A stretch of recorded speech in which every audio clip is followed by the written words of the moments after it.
मैं पहले भी उत्तराखंड आई हूँ, पर पहले मैं आई थी श्री केदारनाथ धाम और श्री बद्रीनाथ धाम। प्रीति ने ले रखे घाघरे, अब इससे में ये पानी भर के लेके जाएगी।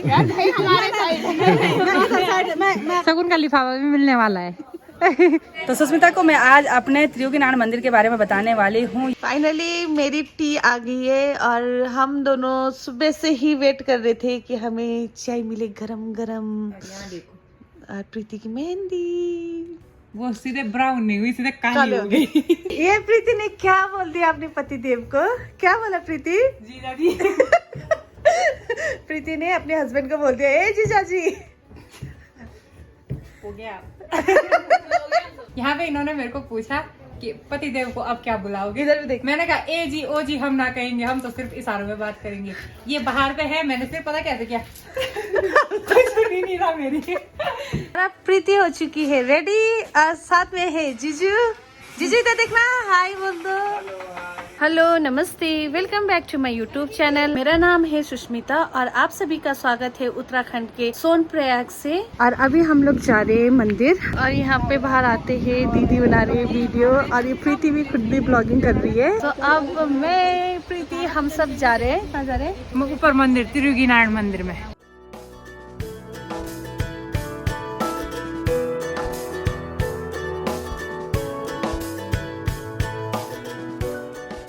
तो फाइनली अब हम पहुंच चुके हैं त्रियोगी नारायण।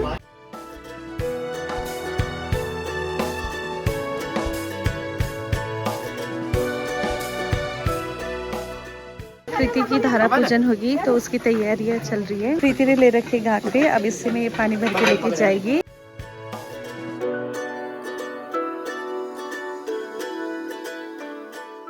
और प्रीति यहाँ पे कर रही है अभी फोटोशूट और यहाँ पे भाई की भी हो रही है फोटोशूट। अब हम लोग पहुँच चुके हैं मंदिर में और यहाँ पे हो रही है धारा पूजन और मैंने तो पहले कभी नहीं देखा है और मैं आज ये फर्स्ट टाइम देखूंगी।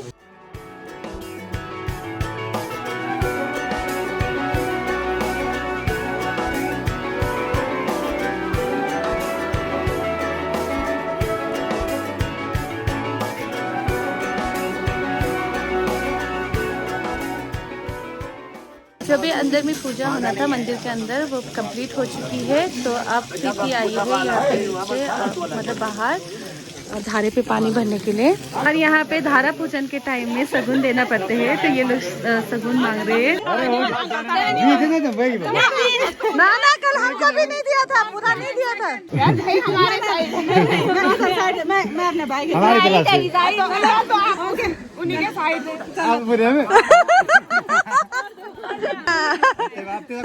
खराब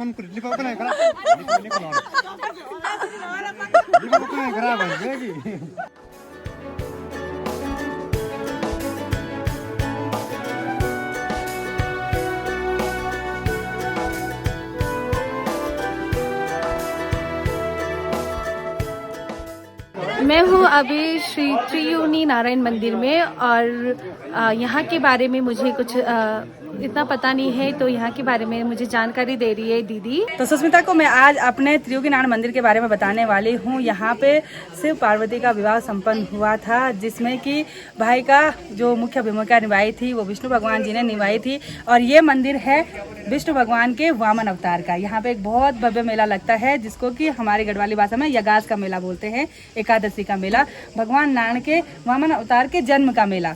सबसे पहले मुख्य द्वार पे हैं गणेश भगवान जी और साथ में हैं मच्छिंद्र भगवान जी। गणेश भगवान जी प्रथम पूजा माने जाते हैं और मच्छिंद्र नाथ जी यहाँ के वीर हैं। तो मंदिर प्रांगण में कुछ पंचनाम देवता भी हैं। यहाँ पे है माँ अन्नपूर्णा का मंदिर, इधर साइड है भगवान ईशानेश्वर भगवान जी का मंदिर। यानी कि जब इस मंदिर की स्थापना हुई होगी ना तो भगवान रुद्र को यानी कि महादेव जी को ईशान कोण में स्थापित किया गया। उत्तर और पूर्व की बीच की दिशा होती है ईशान, तो ईशानेश्वर भगवान जी हैं। तो यहाँ ऊपर पे जो मंदिर है ना यहाँ पे हैं अर्धनारेश्वर भगवान जी यानी कि माता पार्वती और भगवान जी। यहाँ पे है भगवान बजरंग बली जी का मंदिर, क्योंकि जहाँ पे पंचनाम देवता होते हैं बजरंग बली संकट मोचन तो हमेशा होते ही हैं। और यहाँ पे एक और छोटा सा मंदिर है, इसको हमारे यहाँ बोलते हैं धुनी सागर। ऐसा माना जाता है जो भगवान जी का लिंग है भगवान भोलेनाथ का वो भस्मी के अंदर है। पूरे ऊपर से भस्मी लगी हुई है। मंदिर प्रांगण में ना सुष्मिता एक बोर्ड भी लगा हुआ है, ये उत्तराखंड टूरिज्म के द्वारा लगाया गया।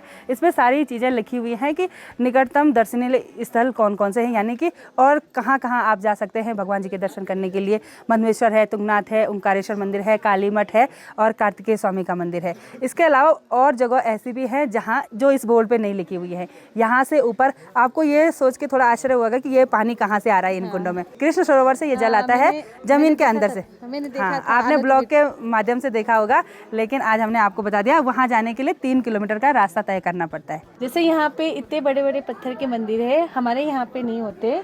तो इधर साइड जितने भी मंदिर आपको देखने को मिलेंगे ना, जो प्राचीन मंदिर है वो ऐसे ही पत्थरों के बने रहते हैं। और इस पे देखिए सुष्मिता, इतने बड़े बड़े पत्थर लगे हुए हैं, बहुत ही लंबे लंबे पत्थर। इतने बड़े पत्थर ना साधारण इंसान नहीं उठा सकता है, चाहे वो कितना भी हेल्दी हो, कितना भी ताकतवर हो, नहीं उठा सकता है। लेकिन ये उस टाइम की महिमा है। और कलाकारी देखिए पत्थरों पे। आज के ज़माने में मशीन है, मशीन से तो बना सकते हैं हम कैसे भी, लेकिन पहले के ज़माने में हाथ से लोगों ने बनाए हुए हैं। तो सुष्मिता दार्जिलिंग से आई हुई है, तो वहाँ के कल्चर में और यहाँ के कल्चर में बहुत ही डिफरेंस है ना, बहुत। और यहाँ पे देखिए ये धर्मशिला है सुष्मिता। यहाँ पे हल्द्वानी से कुछ आए हुए हैं, उनकी शादी है। यहाँ पे शादी संपन्न होती है। कुछ फेरे यहाँ पे होते हैं और कुछ फेरे अंदर अखंड धुनी के होते हैं। यहाँ पे इसको कहा जाता है खूंटी, यानी कि यहाँ पे राजा हिमाचल ने अपनी पुत्री का जब कन्यादान किया होगा ना, तब यहाँ पे 125 लाख गायों का दान किया। ये प्रत्यक्ष प्रमाण है यहाँ पे। और ये है धर्मशिला। इधर साइड से कुंड स्टार्ट हो जाते हैं। कुंड यानी कि जो जिसमें जल भरा हुआ है, ठीक है। सबसे पहले है सरस्वती कुंड, ये वाला सरस्वती कुंड है। ये पूरा पानी, मतलब ऐसा माना जाता है ये पूरा जो मंदिर है वो पानी में ही है, ठीक है। ये सरस्वती कुंड है, इसमें पितरों का तर्पण किया जाता है जब श्राद्ध पक्ष होता है ना उस टाइम। तो यहाँ पे देखिए ये है शिव भगवान और माता पार्वती की युगल मूर्ति, यानी कि जोड़े में मूर्ति है। ये पत्थर पे उकेरी गई है बहुत प्राचीन समय से। यहाँ पे भी पूजा वगैरह होती है। ये नारद कुंड है, छोटा सा कुंड है, यहाँ पे पिंडदान किए जाते हैं। ये वाला है सबसे इम्पोर्टेंट विष्णु कुंड।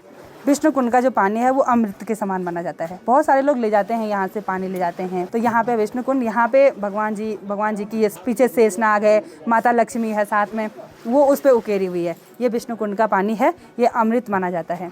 अब इधर आपको दिखा देते हैं, ये रुद्र कुंड है। आज यहाँ पे थोड़ा सफाई चल रही है, जिनके मंदिर प्रांगण में ड्यूटी रही। ये सब गांव वाले हैं, ये भगवान जी की सेवा कर रहे हैं। ऐसा नहीं है कि मतलब कर्मचारी लोग, ऐसे नहीं है। ये हमारे गांव वालों की ड्यूटी जिम्मेदारी बनती है। हमारे गांव वालों की एक और जिम्मेदारी है, वो अखंड धुनी को प्रज्वलित रखने की। प्रत्येक एक परिवार की ड्यूटी होती है 3 दिन की। साथ में यहाँ पे भोग मंडी है ना, तो भोग तो पंडित जी बनाते हैं, लेकिन व्यवस्था मतलब ऐसे समझ लीजिए गांव वालों की एक जिसकी लकड़ी डालने की ड्यूटी होगी ना 3 दिन तक, उसकी ड्यूटी यहाँ भोग मंडी में साफ सफाई, बर्तन वगैरह सब चीज़ करने की होगी। ये है ब्रह्मकुंड। ब्रह्मकुंड में भी ऐसे स्नान करते हैं। यहाँ पे धारा भी लगाया हुआ है ना, तो ये जल पूरा एक ही है, भले अलग अलग जगह से निकल रहे हैं, ये एक ही है। अब दिखाते हैं ये वाला द्वार आपको। ये दिखने में बहुत नॉर्मल लग रहा है ना, लेकिन इसको खोली बोलते हैं। यहाँ से आप भगवान जी के साक्षात सीधे दर्शन कर सकते हैं। ये हाँ, ये खुला होता है, अभी एक बंद है, लेकिन ये खुला होता है तो सीधे अंदर, सीधे गर्भगृह के दर्शन होते हैं भगवान जी के। और जब यहाँ पे यगास का मेला जो मैंने आपको बताया ना, वो होता है, तो उस दिन भगवान जी डोले पे बैठते हैं। डोला होता है, जैसे डोली विदाई में होता है ना डोले, तो ऐसे डोली में भगवान जी की मूर्ति को सजाया रहता है। इसलिए एक कारण ये भी है कि हमारे गांव की जो मतलब जो विवाहित जो शादी होती है ना, वो डोले पे नहीं जाती है। डोले का स्थान हमने भगवान जी को दे रखा है, तो यहाँ से आप सीधे साक्षात दर्शन कर सकते हैं। ये अखंड यज्ञ कुंड है। यज्ञ हमेशा नहीं होता है यहाँ पे, बहुत वर्षों के बाद होता है, 50 सालों के बाद 108 पंडितों के द्वारा। ये बहुत ही बड़ा पत्थर है और ये बहुत बड़ा यज्ञ कुंड। अभी ये ढका रखा है ना, तो ढक रखा है, तो यहाँ पे भी पूजा होती है। जो यात्री लोग आते हैं ना, वो यहाँ पे भी पूजा वगैरह करते हैं। ये रहा इधर साइड का, वो गरुड़ भगवान जी हैं वहाँ बीच में, भगवान विष्णु का वाहन है ना। ये आगे से मुँह लगा हुआ ना, वो कीर्ति मुख है, ऐसा माना जाता है। वो तेज का है पुरस्कार, जो आगे पीछे से लगे हुए हैं ना ऐसे, ये मुख उसको बनाने, वो 4 पुरुषार्थ धर्म अर्थ काम मोक्ष का वो प्रतीक है। आपको तो मैंने बाहर के जल कुंड दिखा दिए हैं जो आपको दिख रहे हैं, लेकिन मंदिर के अंदर भी 2 कुंड हैं। एक सूरज कुंड है और एक अमृत कुंड है। अमृत कुंड का जो जल होता है ना, वो भगवान जी को जिसका स्नान वगैरह किया जाता है, और सूरज कुंड के जल से किया जाता है भोग तैयार। वहाँ जाने की अनुमति सिर्फ पंडित जी को होती है। और केदारनाथ धाम में आपने देखा होगा ऐसे ही बना रहता है, जहाँ पे गरुड़ भगवान जी है ना, वहाँ पे बाघ रहता है, तो वो शक्ति का प्रतीक है। यहाँ का प्रसाद होता है यहाँ की अखंड धुनी की विभूति। जब कभी भी जो आपको नेगेटिव एनर्जी से बचाती है, हमारा मानना है आप मानो या ना मानो। चलो, थैंक यू सो मच दीदी। Thank you so much. चलो, मंदिर की बनावट कितना अच्छा है, और मुझे दीदी ने बताया अभी थोड़ी देर कि ये पूरे मतलब पत्थर का है, और एक मतलब बहुत अच्छा सा बना रखा है गोल सा, और वो शायद पूरा एक ही पत्थर है। आप ये सोचिए कि उस टाइम में इतना ऊपर कैसे चढ़ाया होगा। मैं पहले भी उत्तराखंड आई हूँ, पर पहले मैं आई थी श्री केदारनाथ धाम और श्री बद्रीनाथ धाम, पर यहाँ पे मैं फर्स्ट टाइम आई हूँ, और यहाँ पे आके मुझे बहुत सारी जानकारियाँ मिली। प्रीति का धारा पूजन भी हो गया। अब हम लोग जा रहे हैं वापस। यहाँ पे दे रखे मोमोज की चटनी, साथ में प्याज और साथ में हरी चटनी। तो पहले रेड वाली चटनी के साथ ट्राई करते हैं। सुष्मिता का मुंह अजीब हो रहा है।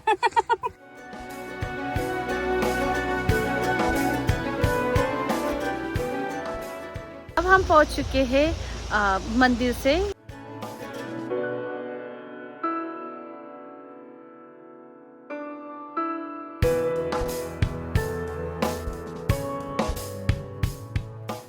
तो यहाँ पे हमारे जीजा जी मतलब जेठ जी लगाएंगे सुष्मिता दीदी पे टीका। शगुन का लिफाफा भी मिलने वाला है।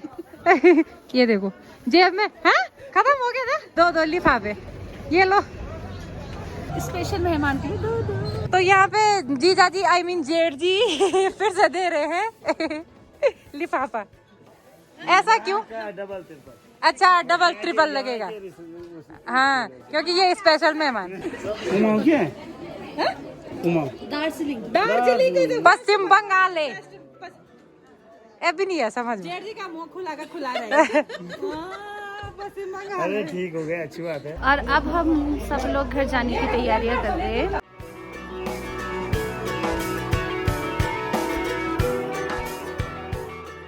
अब हम पहुंच चुके हैं मनसूना। अब सब आ चुके हैं यहाँ पे, प्रीति भी पहुंच चुकी है। तो अब हम लोग सब यहाँ से इकट्ठा होके फिर ऊपर को जाएंगे घर की ओर। सो आइए, आपका इंतजार था। और यहाँ पे घर पे ऑलरेडी बहुत सारे मेहमान आ चुके हैं, और इसको यहाँ पे बोलते हैं द्वार दिन। आज के दिन के सेलिब्रिटी, आज तक ये कल के बाद नहीं है। ये लोग किसी काम के नहीं है, ये तो हाँ। किसी काम के नहीं है।